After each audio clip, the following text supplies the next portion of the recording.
Depuis toujours, Enora Cham nourrit une passion pour la Syrie. Ce pays est magnifique et j'ai été particulièrement touchée par la population. C'est en tant qu'observatrice de l'ONU qu'elle y passe 3 mois en 2012. C'était une mission de maintien de la paix et décidée par le Conseil de sécurité. Une mission de la dernière chance pour éviter que le pays ne bascule dans le chaos. J'ai l'espoir qu'on arrivera à arrêter l'engrenage qui s'est mis en place.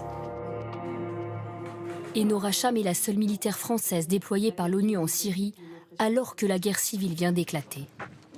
Pour elle et les 300 autres observateurs, il y a urgence. Il faut faire respecter le fragile cessez-le-feu entre les troupes de Bachar el-Assad et les rebelles de l'armée syrienne libre. Prise au piège des violences, la population souffre. Elle attend désespérément l'arrivée des Nations Unies. D'importantes foules se massent autour de leurs voitures, assaillent les observateurs. C'était réellement impressionnant parce que vous avez des centaines de personnes. Chacun voulait montrer sa part de souffrance. Et donc on me mettait des bébés dans les bras, mais tout ça de façon très chaotique. On me montrait des plaies, des moignons. Les uns m'attrapaient en pleurant, les autres me tiraient pour aller voir autre chose. C'était assez chaotique, il faut rester très calme.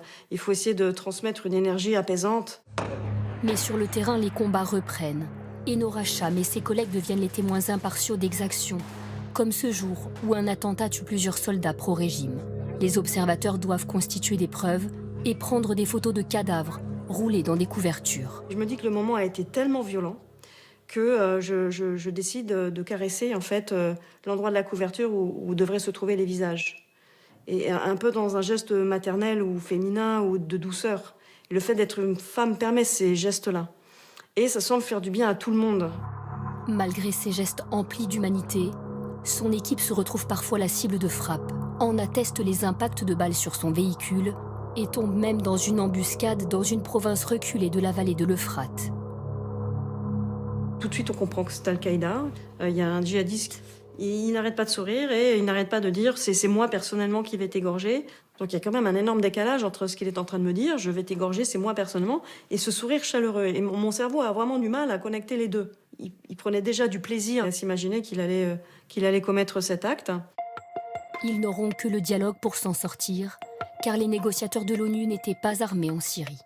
Dans son livre, Enora Cham confie que sur d'autres terrains de guerre où elle a une arme, son approche est différente. J'ai fait le choix de garder la dernière cartouche balle de mon arme pour moi. Évidemment, dans des situations extrêmes, parce que vous savez très bien que de nos jours sur Internet, on vous voit violé, torturé dans une cage enflammée, enfin la tête coupée, etc. Et je ne veux pas que ma famille voit ça. Et donc, c'est le choix que j'ai fait. Mais encore une fois, très sereinement. 10 années ont passé. Enora Cham porte un regard très critique sur cette mission onusienne en Syrie. Vous devenez un enjeu de manipulation. Chaque camp veut démontrer que l'autre est pire. Chaque camp doit démontrer que l'autre est le mal absolu. Ça a multiplié les exactions, les mises en scène, les massacres. Et puis, les uns voulaient qu'on vienne voir, les autres voulaient nous en empêcher.